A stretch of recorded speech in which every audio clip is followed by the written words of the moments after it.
Vives una vida apasionante, llena de emociones, de constantes cambios que a veces te dan un poco de miedo. Una carrera contigo mismo en el que siempre quieres ser el primero a hacerlo lo mejor posible. Ese es el tema principal del programa de esta semana, donde aprenderás cómo gestionar tus emociones mediante el autoconocimiento con Laura Rojas Marcos. Laura es doctora e investigadora en psicología clínica y de la salud. Nacido en Nueva York y de sangre sevillana, trabaja en todo lo que tiene que ver con las emociones y es una de las psicólogas más reconocidas en nuestro país. Conferenciante, investigadora, docente, autora de varios libros, entre los que destacan La familia, Somos cambio, Hablar y aprender, Laura nos brinda la oportunidad de observar diferentes aspectos de la condición humana. Ha sido seleccionada entre las top 100 mujeres líderes de España y colabora con instituciones dedicadas a diversos temas sociales y de salud mental. Bienvenidos a un nuevo episodio de Kenso, el podcast donde descubrirás cómo ser efectivo para vivir más feliz. Yo soy Jeroen Sangers, maestro en lanzarme a los cambios. Y yo, Quique Gonzalo, maestro en buscar la palabra precisa. Y la palabra precisa para Laura, bienvenida. Hola, muy buenas. Qué alegría estar aquí con todos vosotros. La verdad es que es un auténtico placer tenerte con nosotros, Laura, porque el aprendizaje que yo creo que vamos a sacar durante este podcast va a ser de los más interesantes con todo este conocimiento que tú tienes. O sea que vamos a por ello, ¿te parece? Me parece estupendo, pero sin olvidar que yo soy la eterna estudiante, o sea que yo siempre estoy en proceso de aprendizaje, de estudiar, de crecer y todo lo que sea compartir para mí es desde luego un verdadero placer. Qué bien estar aquí hoy. Qué bueno. Pues la primera pregunta va muy directa. A mí me encanta el comienzo de uno de tus libros, que es el de la familia, de relaciones tóxicas a relaciones sanas, y se titula La familia, dos puntos, el primer escenario de nuestra vida. Laura, en tu caso, ¿cuál fue el primer escenario de tu vida y qué aprendiste de él? Bueno, desde luego el primer escenario de mi vida fue en la ciudad de Nueva York, ¿no? En la Gran Manzana, donde, pues yo diría que es un referente, ¿no? De cambios, de energía, de pasiones, de crecimiento y bueno, ahí fue donde nací, ¿no? Y bueno, donde crecí durante muchísimo tiempo y donde fui a la escuela, pero a los 8 años, tras la separación de mis padres, pues me vine a vivir a España, a Sevilla, y de ahí tengo ese acento sevillano cuando hablo castellano, ¿no? Así que es una mezcla. Y bueno, pues siempre me he pasado mi vida viajando en aviones y bueno, pues conociendo culturas diferentes, ¿no? Que no deja de ser una de mis grandes pasiones. A partir de entonces, comenzaste un camino que te ha convertido en ser un referente en la profesión de las emociones, Laura. ¿Siempre has tenido claro cuál era tu vocación o tenías otros sueños? Bueno, siempre, lo cierto es que no sabía cuando era más jovencilla, cuando era adolescente. Si hay algo que tenía claro es que mi pasión, desde luego, eran las personas, los amigos, la diversión, el deporte, me encantaban, ¿no? Pero no era algo que tenía claro que me quería dedicar a la psicología y al tema de la salud desde jovencita. Eso fue algo que fui descubriendo poco a poco, ¿no? Y bueno, yo creo que como la gran mayoría, ¿no? De los jóvenes y pues bueno, en la vida a veces pues lo tienes muy claro desde pequeño lo que quieres hacer, pero yo diría que como una gran mayoría pues fue un proceso de descubrimiento.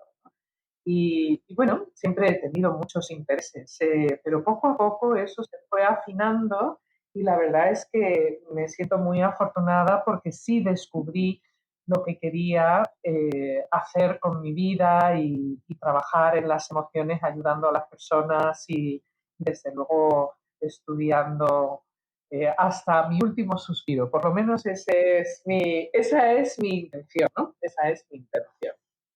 Pues eso es algo que has conseguido y lo has transmitido y lo sigues transmitiendo muy bien tanto en tus libros, tus conferencias, en tu clínica. Pero vayamos a algo que es la esencia de todo esto. Laura, ¿qué son las emociones y para qué las necesitamos en nuestras vidas?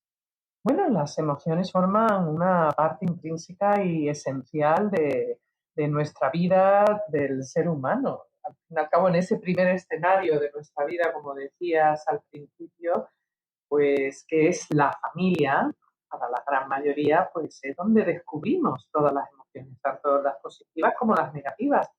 Y necesitamos nuestras emociones para entendernos, para comprender también a los demás y también como instinto de supervivencia. Por ejemplo, el miedo es una emoción necesaria. Necesitamos sentir miedo, saber sentir miedo para saber cuándo estamos frente a una amenaza, cuándo nos tenemos que proteger, cuándo necesitamos pedir ayuda.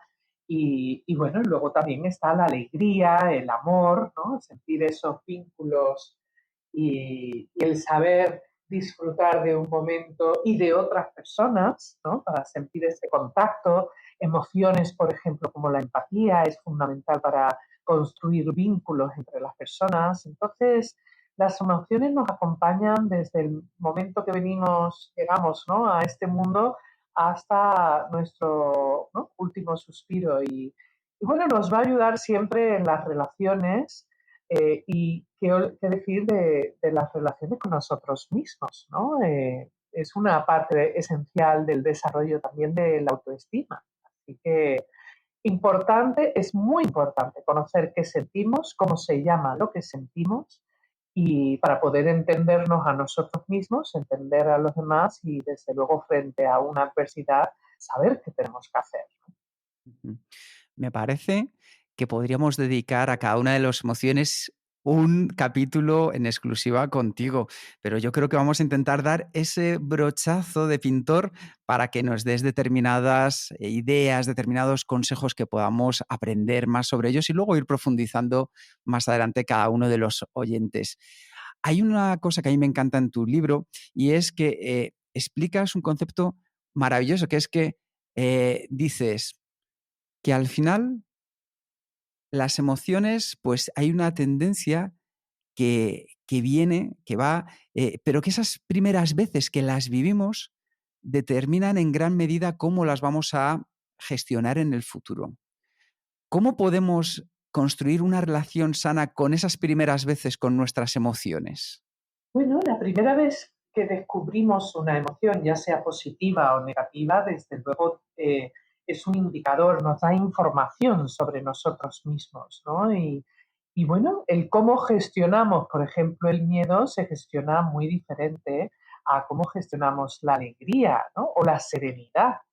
Sentir serenidad, o sea, emociones positivas como la serenidad, la alegría, sentirse conectados con otras personas, pues desde luego va a aumentar no solamente nuestro bienestar, sino que también va a tener un impacto químico y fisiológico en nuestro cuerpo, ¿no? Y de hecho vamos a poder pensar de una manera más rápida, más fluida, lo vamos a pasar mejor, ¿no? Y vamos a encontrarnos mejor con nuestro entorno es más seguro. En cambio, cuando tenemos emociones negativas y las descubrimos, como puede ser el miedo que hemos mencionado, pero también la ansiedad o el sentimiento de inseguridad.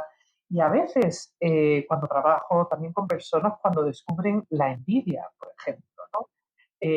Pues claro, ahí se gestiona de una manera diferente y siempre suele estar asociado a la incertidumbre, a la inseguridad y también a- al juicio, ¿no? Hacemos un juicio de valor cuando nos encontramos mal, cuando nos tenemos miedo o nos sentimos inseguros a la hora de compararnos con otras personas. Entonces, desde luego, siempre se recomienda en el campo de la psicología y como terapeuta el que reconocer determinadas emociones, sobre todo las negativas, es algo muy importante que nos va a ayudar a entender qué es lo que nos está pasando, ¿no? Y si hace falta cambiar algo o no, si se puede también, ¿no? Porque hay que tener los pies en la tierra.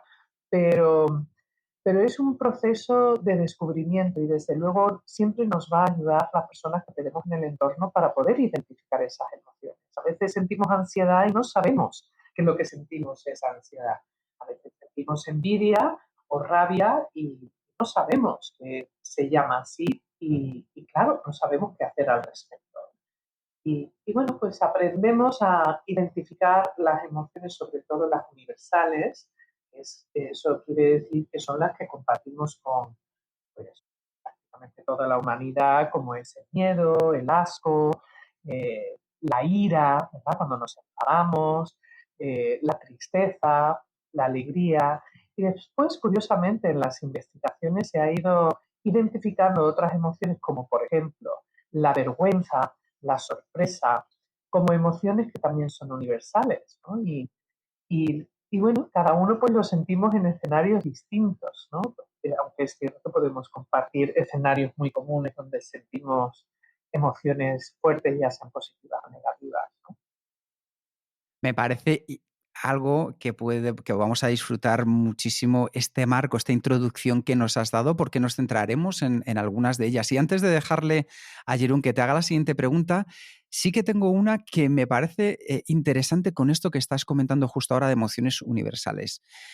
La tendencia o nuestra tendencia personal a vivir determinadas emociones viene determinada al nacer en nuestros genes o se construye o ambas cosas. Pues ambas cosas. O sea, por un lado, genéticamente estamos predispuestos y preparados para poder sentir emociones. Luego, por otro lado, siempre va a tener un impacto muy importante y va a influir enormemente el entorno en nosotros. Así como todo lo que aprendemos de las personas de nuestro entorno. El entorno tiene un papel muy, muy importante en cómo nos relacionamos con el mundo, con otras personas y desde luego con nosotros mismos, que eso no hay que olvidarse nunca. La manera en la que nos hablamos, el diálogo interno y cómo hemos aprendido a escucharnos, si es que es algo que hemos aprendido, eh, pues va a tener un impacto enormemente en las decisiones que tomamos, en cómo gestionamos la adversidad. El caso es que prestar atención a esas emociones es muy importante, saber cómo se llama para saber qué se puede hacer al respecto y no olvidemos que también se pueden cambiar, sobre todo de una emoción negativa podemos trabajar para convertirnos en una emoción positiva o neutra. Esto que acabas de decir a mí me resulta especialmente interesante porque al final significa que podemos gestionar nosotros también, que hay una parte que podemos controlar y trabajar sobre nuestras emociones.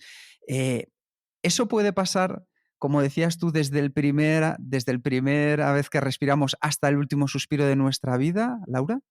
Pues sí, pero siempre partiendo del momento en el que somos conscientes. Cuando somos bebés, ¿no? Cuando venimos al mundo, pues no somos conscientes ni de nosotros mismos ni nada. Pero a medida que vamos, no, nos vamos desarrollando, pasando por diferentes etapas, ¿no? Desde la infancia es decir, de la adolescencia, donde se vive todo con tanta intensidad, ¿no? Y todos pasamos por una serie de cambios, unos mejores y otros peores, ¿no?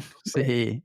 eso, por supuesto, que va a tener un impacto enorme, ¿no? Enorme a lo largo de nuestra vida. Pero sí, se pueden cambiar y una vez que también alguien nos enseña, porque estas cosas se pueden aprender y qué bien, ¿no? Porque además, cuando se aprenden y da igual la edad, da igual, no importa, todo se puede aprender.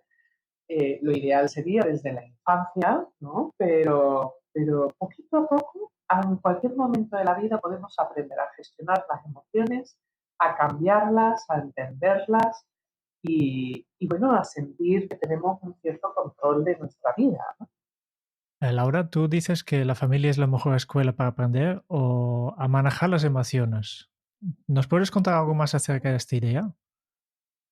Bueno, desde luego, la familia para la gran mayoría de las personas, que es cuando venimos al mundo, es ese primer escenario de nuestra vida, es el lugar para la gran mayoría donde aprendemos sobre esas primeras emociones, el sentirnos seguros, protegidos, donde aprendemos sobre el amor, pero también aprendemos sobre la rivalidad, sobre el miedo a ser abandonados, el miedo a la soledad o incluso el miedo a la oscuridad.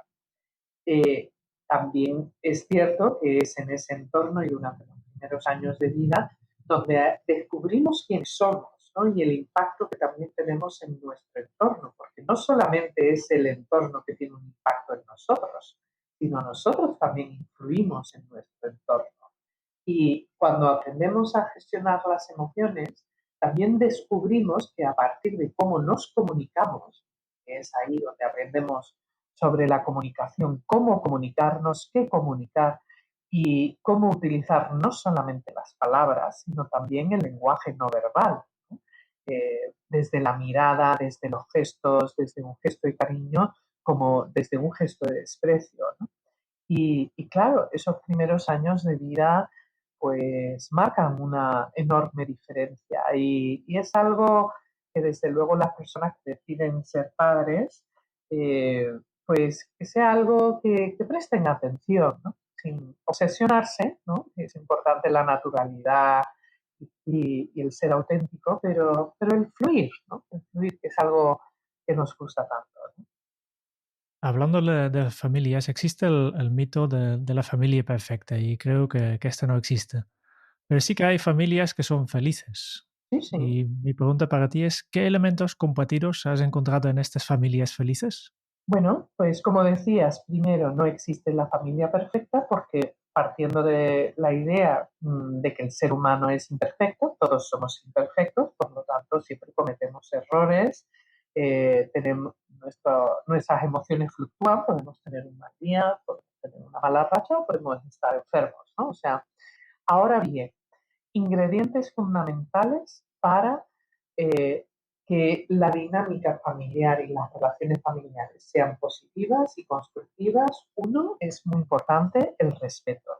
El respeto al individuo, el respeto a las normas, ¿no? Y a las reglas pues, que se hayan impuesto y cada familia pues tiene sus normas y sus reglas y los por qué se hace lo que se hace, ¿no?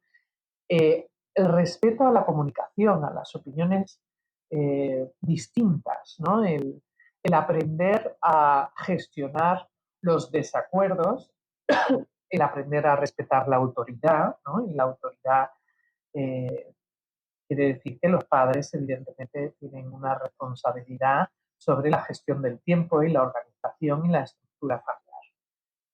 El respeto a la propiedad privada, ¿no? Porque aunque todos podamos vivir en un contexto, en un hogar, más o menos grande o pequeño, no importa, pero el tener en consideración al otro, el tono de voz, cuáles son los mensajes que utilizamos, si queremos algo de alguien, palabras como por favor, gracias, el pedir permiso y el no dar por hecho, evidentemente va a ayudar a que las relaciones sean mucho más positivas, ¿no? eh, Todo lo que tiene que ver con tener en cuenta al otro, pero sin perder la propia identidad, siempre va a ayudar a que las relaciones pues fluyan mejor. Por otro lado, no hay que olvidar que aunque una familia en general se pueda definir como una familia que tiene buenas dinámicas o dinámicas saludables, eso no quiere decir que no haya conflictos, malestares o situaciones de crisis, pero sí se ha encontrado que esas familias saben gestionar esos momentos de dificultad. O sea, no es que los problemas no existan, porque todos tenemos problemas, pero el cómo se gestionan esos problemas o esas dificultades pues se hacen de una manera constructiva, de una manera proactiva y desde la paciencia. En tu caso, Laura, tu padre ha desempeñado el papel principal de consejero y mentor, y que se plasmó en tu libro Hablar y aprender, conversaciones con mi padre. Desde los ojos de Laura Rojas Marcos, ¿quién es Luis Rojas Marcos? Bueno, Luis Rojas Marcos, evidentemente mi padre, o sea, para mí, por encima de todo, es mi padre y una figura muy importante de, a lo largo de toda mi vida, ¿no? Eh, Como decía antes, en todas dinámicas familiares, o sea, nadie está libre de desencuentro, de discusiones y bueno, a lo largo de toda nuestra vida, pues bueno, hemos tenido también nuestras diferencias, pero en general yo diría, y creo que él también lo diría, o sea, hemos tenido una muy buena relación, es alguien con quien siempre me ha gustado hablar y compartir, y también es cierto que tenemos muchas cosas en común, independientemente de nuestras diferencias, tenemos muchas cosas en común de forma de ser, de intereses, pero ya no solo profesionales, ¿no? Sino también a nivel personal, como puede ser la música, ¿no? El viajar, el leer, escribir y también el pasarlo bien, ¿no? O sea, el divertirse, el tener tiempo para el ocio, aunque él, por ejemplo, ¿no? Es una persona que le encanta el deporte, corre maratones, y yo no soy muy de deportes ni corro maratones, pero, por ejemplo, me encanta andar, ¿no? Me encanta y puedo andar bastante. Es verdad que yo también sufro de lesiones que él no tiene, ¿no? Pero bueno, él tiene una edad y este año, por ejemplo, acaba de correr su 26ª maratón a sus 76 años, ¿no? Entonces, eso me produce mucho orgullo, ¿no? Y me emociona, ¿no? El ver a mi padre, pero a mi padre como padre, ¿no? A quien quiero mucho y respeto mucho, pues que haya una vez más conseguido un reto que para mí sería imposible, ¿no? Ni andando hago eso, ¿no? Entonces, eh, es alguien, desde luego, muy, muy importante para mí y, y que me lo paso muy bien con él, ¿no? Y me gusta compartir con él y siempre hemos tenido buenas conversaciones, pero como toda relación entre padre e hija, también hemos tenido nuestras diferencias, ¿no? Y discusiones y momentos de etapa de mi adolescencia, ¿no? Pues también así, ¿no? Donde uno pues, puede perder la paciencia, tanto él conmigo como yo con él, ¿no? Entonces, pues dentro de lo que es una familia normal y corriente, pues me siento afortunada, ¿no? Me siento afortunada y me gusta tenerle en mi vida, la verdad. ¿Y qué aprendiste en las conversaciones con tu padre? Ay, que aprendí con él y no solamente que aprendí, sino que sigo aprendiendo, ¿no? Me gusta mucho compartir con él y como lo pasamos bien, pues he aprendido muchas cosas, pero, por ejemplo, a nivel profesional y desde que soy muy niña, hay una serie de mensajes, ¿no? Que tanto yo como mis hermanos, que somos 4, hemos escuchado, pues, por ejemplo, el esfuerzo, ¿no? O sea, la importancia del esfuerzo, la importancia de trabajar, dar lo mejor que puedes y desde luego si encuentras tu propósito, un trabajo, una profesión que te gusta, que te apasiona, mm, como lucha por muy difícil que sea, eh, es alguien que también he aprendido a cómo afrontar el miedo, ¿no? Y los momentos difíciles de la vida. La verdad es que ahí también me ha dado buenos consejos y es alguien que ha estado a mi lado, pero no es alguien que ha hecho cosas por mí. Entonces, me he caído, como todo el mundo, ¿no? A lo largo de la vida he tenido grandes tropiezos, unos más grandes que otros, pero siempre me ha animado a que mi espíritu aventurero, que es bastante, ¿no? Pues como siga, ¿no? Mis sueños por mucho trabajo que me cueste. La verdad es que el apoyo que he recibido por su parte y pues me ha ayudado mucho. Temas sobre la disciplina también, ¿no? Y el aprender a escucharse, ¿no? El aprender a escucharme, la sinceridad con uno mismo, y la honestidad. Y la verdad es que he aprendido muchas cosas, tanto de él como de mi madre también, ¿no? Que ha tenido, ambos han tenido un papel y siguen teniendo un papel importante.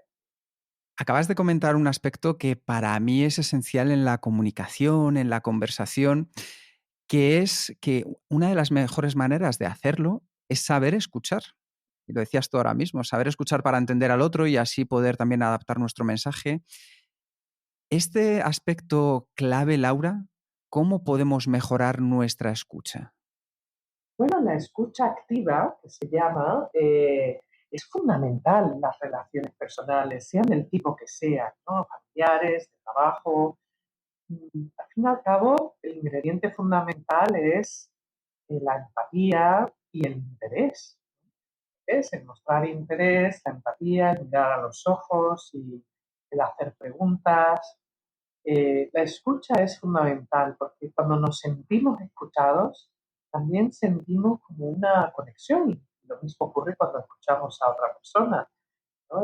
Yo creo que es muy importante tampoco vivir ensimismado, ¿no? Dentro de ti mismo Y desde luego creo que es muy importante el aprender a gestionar el ego, ¿no? Y el ego no me refiero a quererse a uno mismo, el amor propio, que es una cosa y que es muy sano, hay que saber quererse y respetarse, ¿no? Y saber ser asertivo en la vida, saber decir que no y saber poner límites a otros, incluso a uno mismo.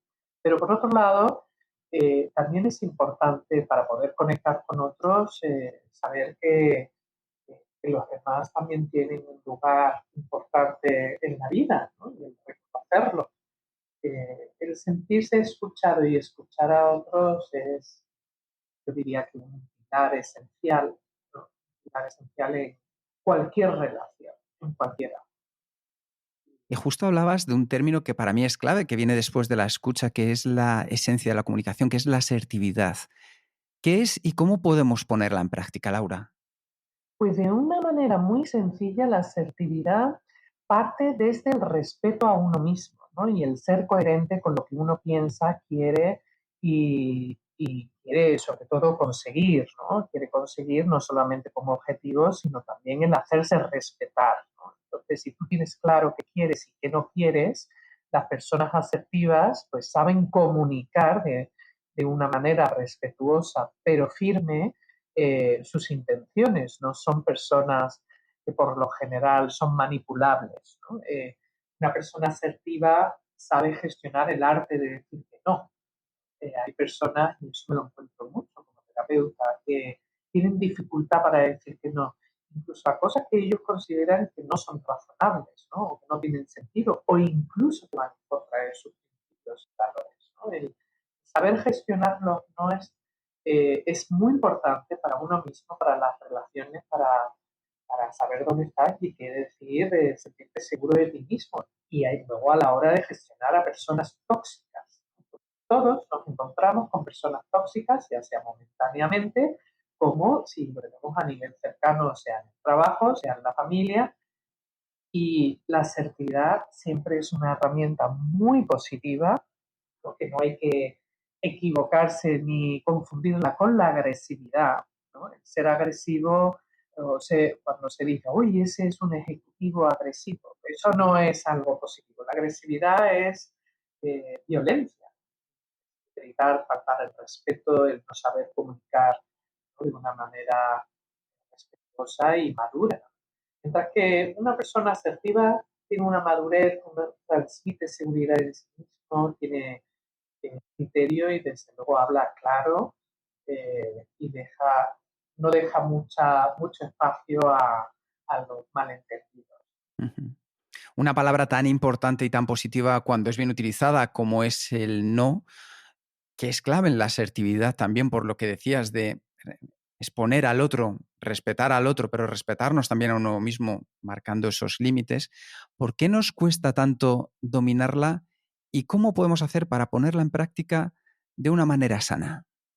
Pues primero el darnos permiso y crecer en un entorno donde el no está permitido, pues va a marcar una diferencia. Hay personas que crecen en un entorno o viven en un entorno donde el no, el negarse a o el decir que no, está como muy mal visto, tiene mala reputación. Es como incluso en algunos escenarios como si se considerara incluso de mala educación o una respuesta egoísta, ¿no? Y eso es un problema.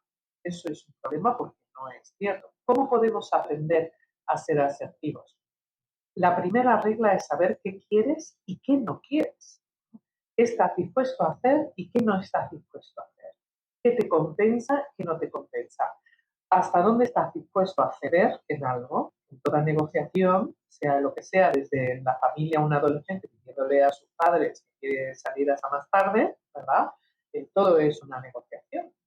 Y entonces el aprender, esos padres, aprender y saber decir que no es tan importante como ese adolescente que aprenda a decir que no cuando esté con un grupo de amigos y, por ejemplo, escenarios muy comunes se le ofrece algún tipo de sustancia, sea droga o alcohol, ¿no? O sea, que se sienta seguro es muy importante. Mm, Por otro lado, el decir que no no es un acto egoísta, es una forma de comunicación, de marcar límites y es bueno que la gente sepa te sitúas y cuál es tu posicionamiento frente a determinadas situaciones, ¿no? Pero claro, para eso es esencial que tú lo tengas.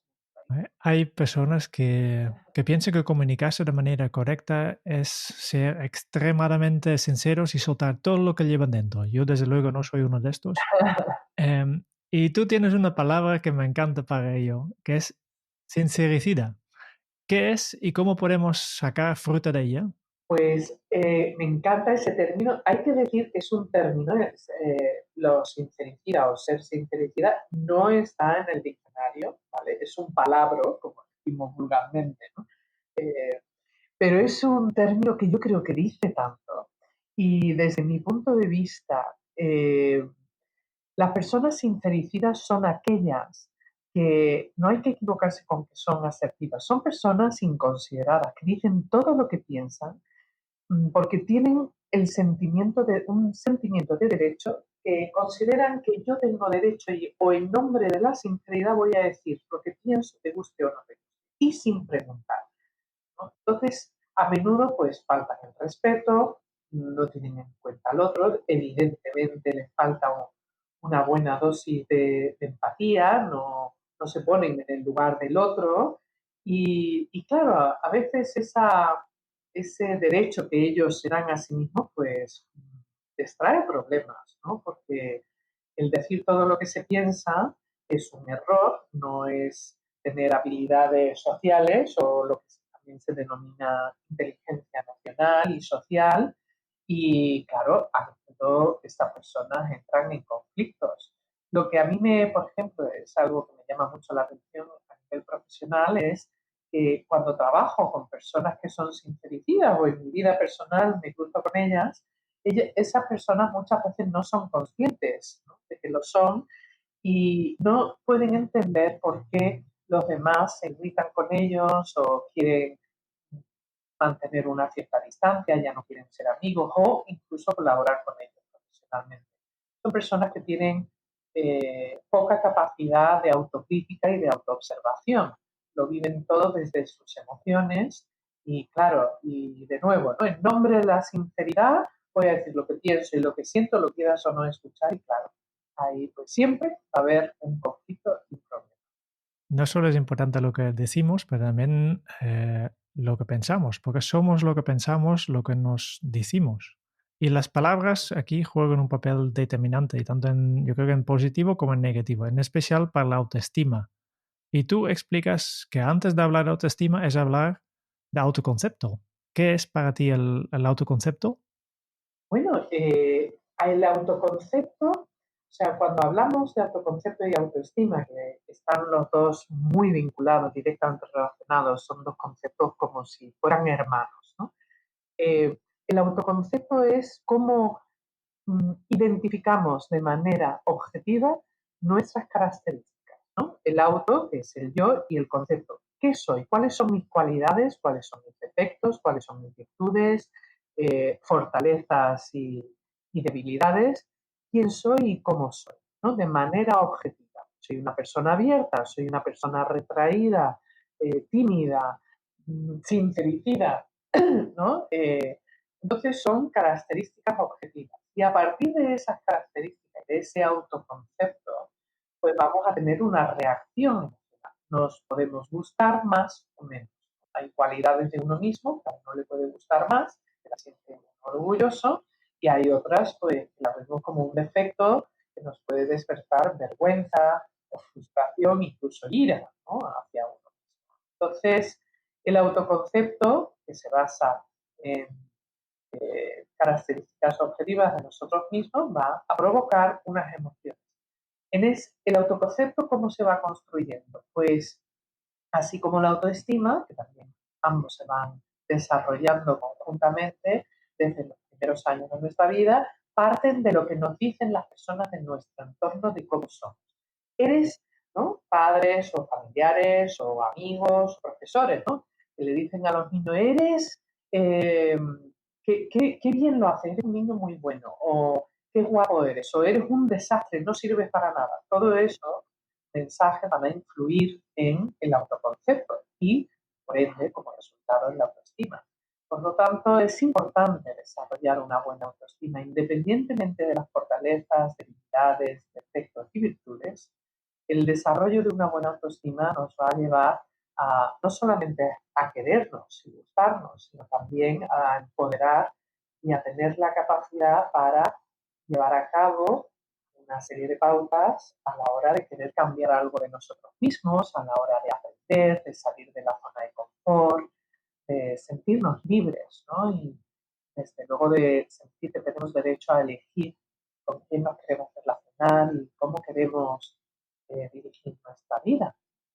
Al final, el autoconcepto está construido sobre etiquetas que nos han posado y también sobre los pensamientos que tenemos nosotros sobre nosotros mismos. A mí me gustaría saber cómo podemos autogestionar estos pensamientos, esta manera de hablarnos para incrementar nuestra autoestima. Ahí, qué importante, qué buena pregunta, ¿no? Porque ahí estamos hablando de un concepto es un pilar también de quiénes somos, ¿no? Y de cómo nos relacionamos con el mundo, que tiene que ver con el diálogo interno. Cómo nos hablamos, cómo nos dirigimos hacia nosotros mismos, cómo conversamos en nuestros pensamientos y en nuestra cabeza, va a influir enormemente, ¿no? A la hora de tomar decisiones, de relacionarnos con otros, de hacer o no hacer, de juzgarnos y también respecto a cómo explicamos las cosas que nos suceden en la vida. Eso se llaman los estilos explicativos, de los que hablaba Martin Seligman, un gran psicólogo y pionero de la psicología positiva, ¿no? Entonces, en ese diálogo interno pues va a influir, como tú bien decías, los mensajes que recibimos a lo largo de los primeros años de nuestro desarrollo, de nuestros padres y profesores.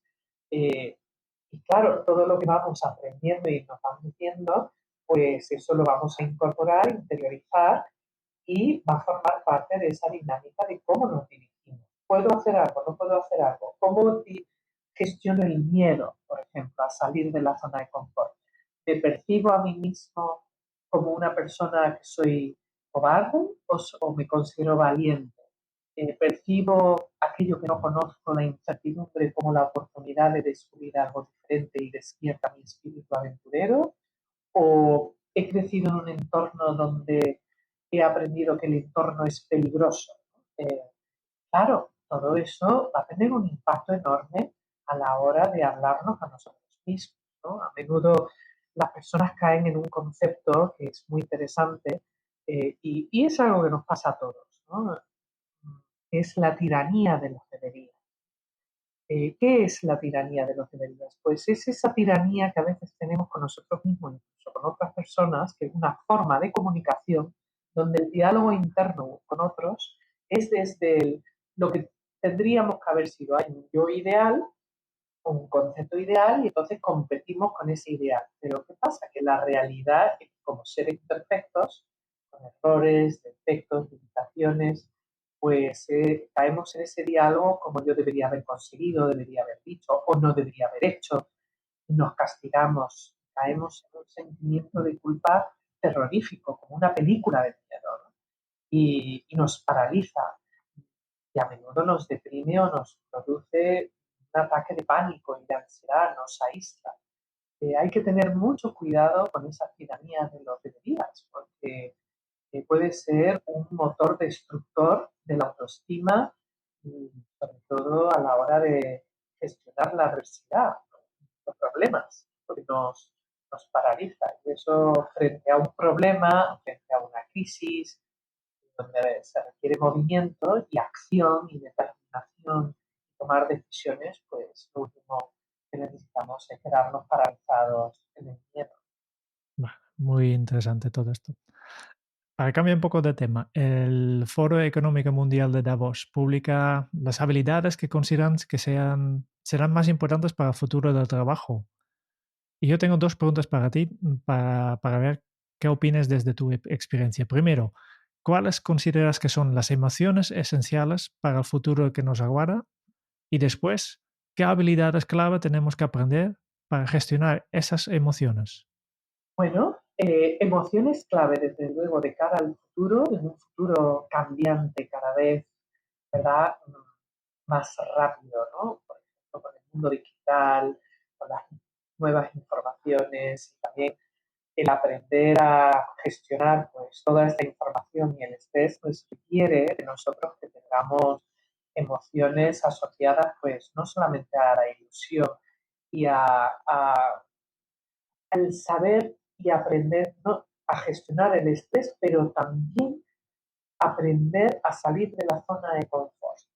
Que tengamos las fortalezas para poder salir de esa zona de confort y reinventarnos y adaptarnos a los nuevos tiempos con más rapidez, es muy importante. No obstante, creo que es fundamental en esas emociones el también a saber escucharse, a conocerse, el autoconocimiento, el dedicar tiempo y paciencia y de una manera pausada a el saber gestionar los tiempos, ¿no?, los compromisos, las relaciones humanas, evidentemente yo diría que cada vez es más importante. Y sobre todo, algo con lo que me estoy encontrando yo y mis compañeros, ¿no?, de la profesión es que cada vez nos encontramos a más personas que no saben desconectar, desconectar del ruido, desconectar de la gente, del trabajo, de la información, el aprender a vivir en calma, a saber qué tengo que hacer para sentir serenidad, para poder respirar, para conectar con mi cuerpo y desde luego con las personas de mi entorno y las familias, ¿no? El aprender a gestionar la tolerancia a la frustración y desde luego los silencios. Sé que he dicho muchas cosas, pero es que me parece un tema tan fundamental y tan interesante, sobre todo porque cada día me encuentro a más personas que caen en depresiones y en trastornos de ansiedad porque precisamente no saben gestionar, ¿no?, algunos de estos puntos que he mencionado, ¿no? Y me parece una buena oportunidad compartir. Yo creo que es importante todas estas cosas porque vivimos en una sociedad que está cambiando cada vez más rápido y esto a veces nos cuesta un montón. Y por eso me gustaría saber qué relación existe entre sentirnos felices y nuestra capacidad de adaptarnos a los cambios. Pues desde luego ahí hay una relación directa, ¿no? Las personas que tienen no solamente la capacidad para adaptarse a los cambios que se les presentan, sino que conocen su ritmo, ¿no?, el ritmo que necesitan ellos para poder adaptarse a esos cambios y dos, que saben reconocer esos cambios. ¿Qué quiero decir con reconocer o identificar esos cambios? Bueno, pues partiendo de la idea de que hay tantos tipos diferentes de cambios que cuando, por ejemplo, nos encontramos frente a un cambio esperado, pues lo vamos a gestionar de manera diferente a un cambio repentino e inesperado. No es lo mismo que nosotros, de manera proactiva, elijamos un cambio que sintamos que nos beneficia, que otra persona decida un cambio que nos beneficia o nos perjudica, ¿no? A veces no sabemos qué tenemos delante nuestra. Entonces, para la felicidad necesitamos entender qué tenemos delante y a veces necesitamos saber y conocernos para saber qué es lo que nos hace falta para comprender, porque es que todos tenemos nuestro proceso de aprendizaje. El aprender a aprender es fundamental, ¿no? El dejarse aprender.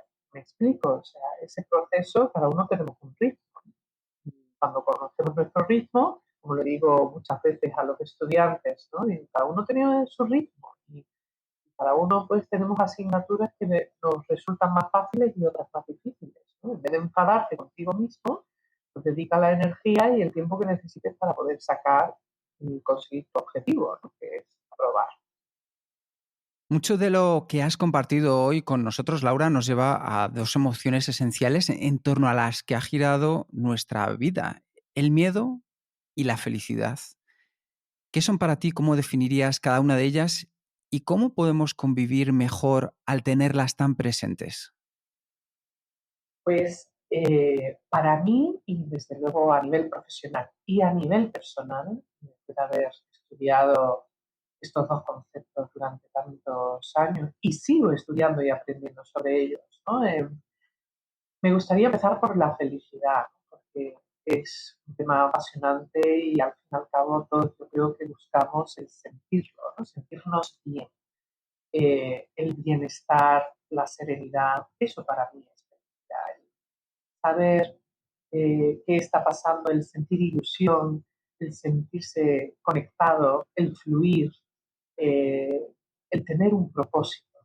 Yo creo que el papel del propósito es saber, ¿no? Qué quiero hacer y el por qué, cuál es mi misión, sea cual sea.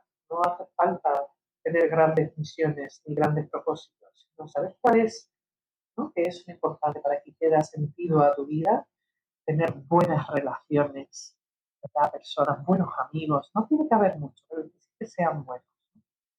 El miedo, ¿qué es el miedo para mí? El miedo, pues, desde luego está asociado a la incertidumbre, al sentimiento de amenaza, al dolor, ya sea físico o emocional. Eh, el- la soledad también, yo creo que está muy asociada al miedo. Como terapeuta a menudo veo que muchas personas, o todos, ¿no? En algún momento dado de nuestra vida, cuando nos hemos forzado a tener que afrontar una dificultad, desde dar una mala noticia, como el perder algo o a alguien, produce miedo. El ser humano es territorial y somos seres sociables. Entonces, cuando perdemos algo o a alguien, sentimos miedo, sentimos tristeza, frustración, ira, miedo a perder el control, ¿verdad? Eso también produce miedo, el miedo al fracaso, ¿no? En una sociedad donde hay mucho ego y narcisismo y lo podemos ver en las redes sociales, ¿verdad? Miedo a que la gente sepa que no me siento bien o que no soy feliz o que no confío en mí mismo. Ahí también hay una ocultación. Eh, Hay muchos tipos de miedo. Y de hecho hay un libro que me gusta mucho de José Antonio Marina, eh, que se llama La anatomía del miedo, que me parece muy útil, que está como muy bien explicado muchos tipos de miedo y evidentemente en el campo de la psicología el miedo es un pilar que a veces nos atrapa, pero no hay que olvidar que necesitamos poder sentir miedo, porque eso a la vez nos abre los ojos. Pues yo creo que vamos a ir terminando, pero hay algo que es muy interesante cuando salga este podcast, cuando esto, los oyentes lo estéis escuchando, estaremos a las puertas de la Navidad y muchos de vosotros lo estaréis celebrando en familia, donde se juntan esos momentos felices, algún momento de tensión o peor, y recuerdos de los que, como hablaba muy bien Laura, de los que ya no están. En este caso, Laura, ¿qué nos recomiendas para tener una feliz Navidad?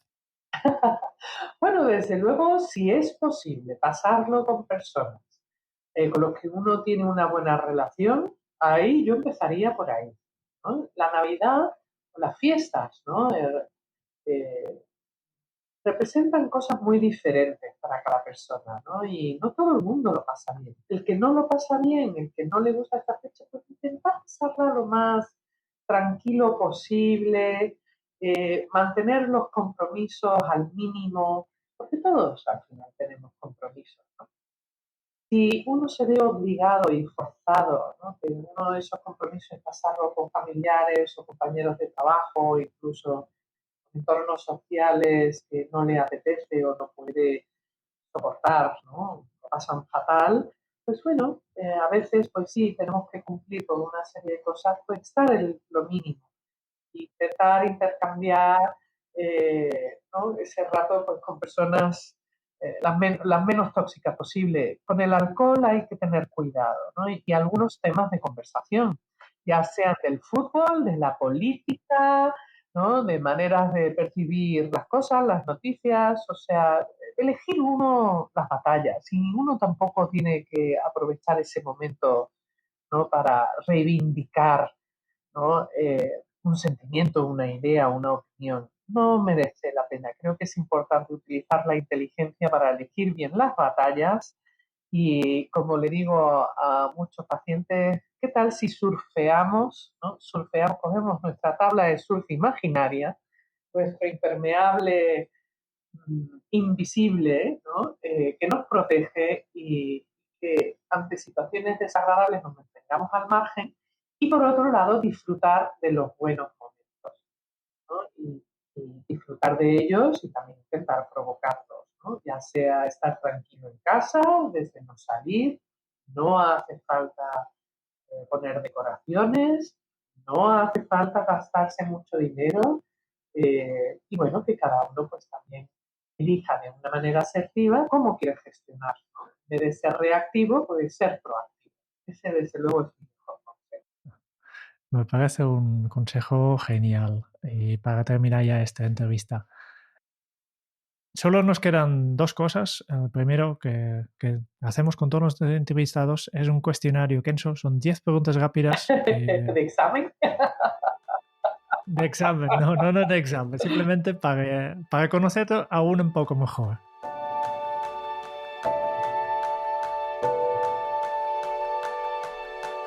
Primera pregunta. ¿Cuál es tu lema? ¿Cuál es mi lema?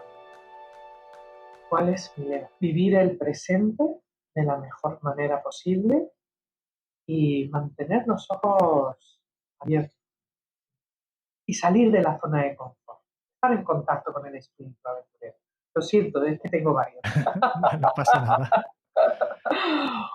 ¿Cómo se titularía tu biografía? ¿Cómo se titularía mi biografía? Eh, una vida llena de curiosidad. Bueno, sí, yo soy muy curiosa. De curiosidad y risas, aunque también muchas lágrimas. ¿Cuál es el libro que más has regalado? Y obviamente aquí no puedes contestar tus propios libros. No, claro, claro, claro. Pues uno de los libros, porque he regalado muchos libros, pero uno que he regalado mucho y que siempre me ha hecho feliz y ha tenido un buen resultado, ha sido de Dale Carnegie, Cómo hacer amigos e influenciar a las personas. Ese me ha gustado mucho. Y otro, Cómo dejar de fumar. ¿Cómo dejar de fumar? ¿Conoces al autor? Ahora pues me pillas ahora mismo, pero el Cómo dejar de fumar es un libro que he regalado mucho, que es pequeñito y la verdad es que ha funcionado. Tiene la punta de la lengua el autor, Vale, pero ahora mismo no me viene, lo siento. ya lo buscaremos.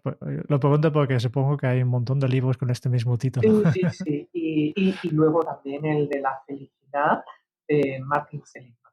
Ujú, También me claro. gusta mucho. Lo siento, es que no me puedo quedar con uno, nada más. Vale. ¿A quién te gustaría o te hubiera gustado conocer? Uy, esto es una maravilla. Pues recientemente me hubiera encantado conocer a Margarita Salas, la gran investigadora española que ha fallecido hace relativamente poco tiempo.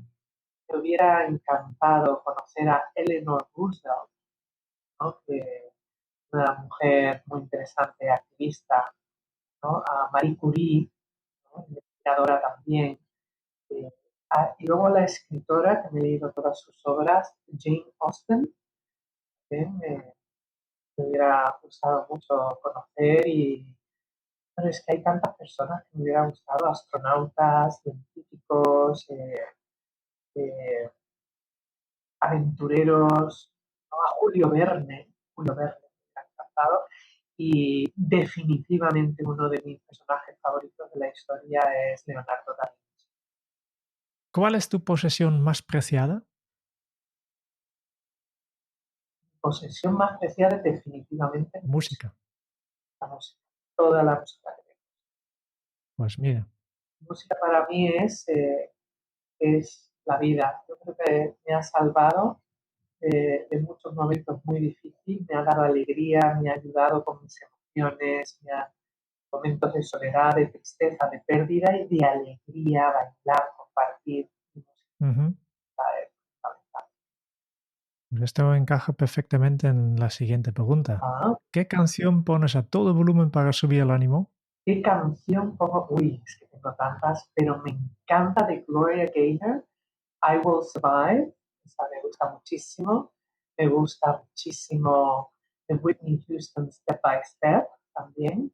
Eh, It's a Beautiful Day de Coldplay. Me gusta, por supuesto, Frank Sinatra, New York, New York. Esa me emociona.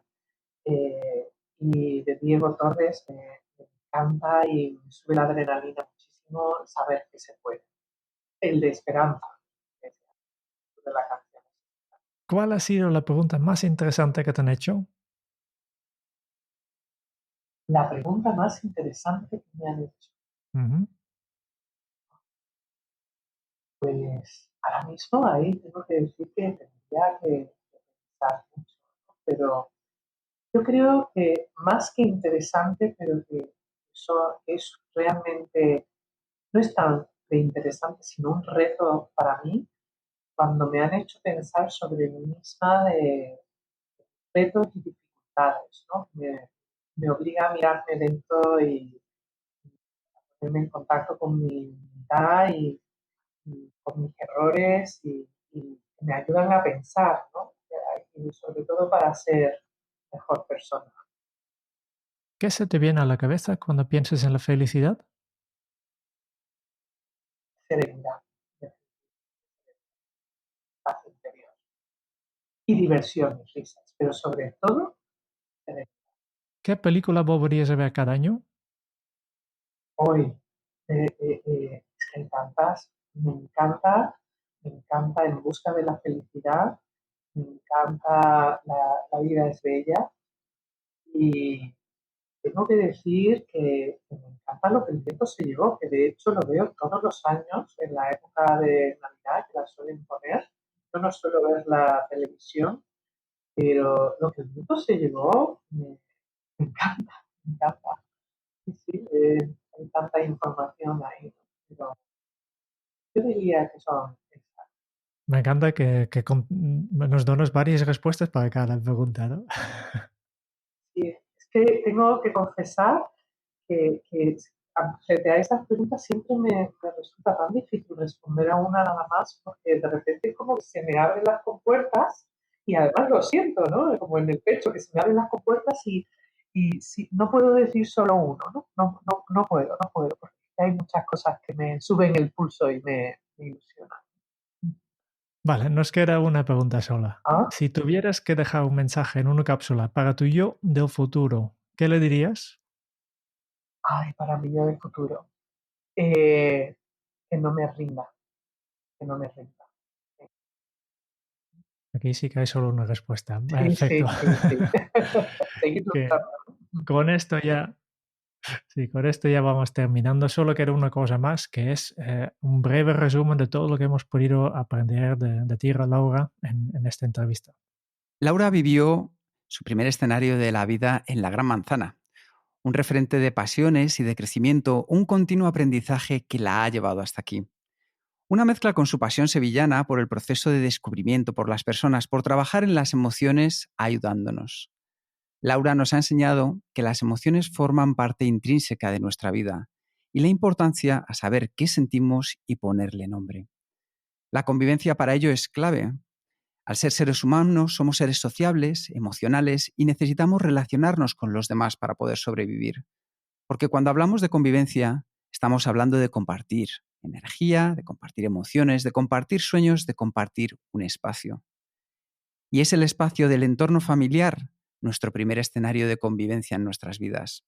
Es donde vamos a aprender y donde hemos aprendido a convivir, a compartir, a gestionar esas emociones que forman parte de nosotros. Y si a eso conseguimos añadirle los ingredientes esenciales de una familia feliz, que son el respeto al individuo, a las normas, a la comunicación, a la propiedad privada, a tener en cuenta al otro sin perder la propia identidad, nos acercarán más a ese objetivo que buscamos. Y para ello es clave la comunicación con sus pilares fundamentales. Por un lado, la escucha activa, a través de la empatía y del interés genuino por el otro al mirarle a los ojos. Porque cuando nos sentimos escuchados, sentimos esa conexión. Y gracias al otro pilar de la comunicación, que es la asertividad. La asertividad, ese arte de saber decir que no y sentirse cómodo con ello para evitar convertirnos en sincericidas. Las personas asertivas saben lo que quieren, saben lo que piensan y se toman el tiempo para pensar y decidir y actuar en consecuencia. Laura nos ha mostrado la relación entre el autoconcepto y la autoestima. El autoconcepto, que es esa manera objetiva en la que nos percibimos y donde percibimos e identificamos esas cualidades que tenemos, nuestras fortalezas, nuestras debilidades, nos mostramos la respuesta a la pregunta ¿qué somos? Y es a partir de cómo nos vemos de esas cualidades y características del autoconcepto que hacemos una valoración emocional al respecto, un mensaje que va de la mano de la autoestima.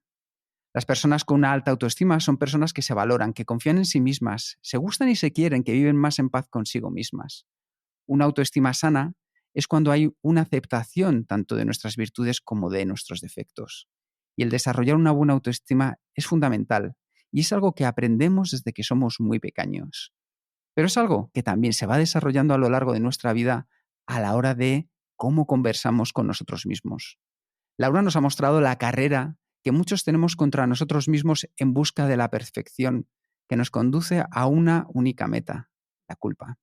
Y en contraposición, a través de un cambio proactivo que podemos tener, podemos encontrar las emociones del futuro, que son salir de nuestra zona de confort para reinventarnos, el autoconocimiento para aprender de nosotros mismos, el gestionar los tiempos y nuestros compromisos, el desconectar del ruido a través del silencio. Si a ello le unimos saber cuál es nuestro propósito, ese que da sentido a tu vida, nos acercaremos más a la felicidad. Y esta conversación ha llegado a su fin, aunque ese fin es un comienzo para descubrir el mundo de las emociones. Y Laura, hasta su último suspiro, vivirá el presente de la mejor manera posible al mantener los ojos abiertos para estar en contacto con su espíritu aventurero. Una vida llena de curiosidad y risas, y seguirá siendo el aprendiz referente del universo de las emociones porque nunca se rendirá. Muchísimas gracias, Laura. Uy, muchísimas gracias, qué bonito. Gracias, me ha emocionado, la verdad, tus palabras. Pues con esto terminamos este episodio de Kenso. Muchas gracias por escuchar el podcast de Kenso. Si te ha gustado, te agradeceríamos que te suscribas al podcast, lo compartas en tus redes sociales o dejes tu reseña de 5 estrellas para ayudarnos a llegar a más oyentes. Y si quieres conocer más sobre Kenso y cómo podemos acompañarte a ti, a tu equipo o a tu organización en el camino hacia la efectividad personal, puedes visitar nuestra web kenso.es. Te esperamos la semana que viene en el próximo episodio del podcast de Kenso, donde Kike y Jerún buscarán más pistas sobre cómo ser efectivo para vivir más feliz. Y hasta entonces, ahora es un buen momento para poner en práctica un nuevo hábito Kenso.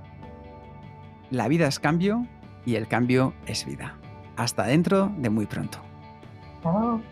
Chao.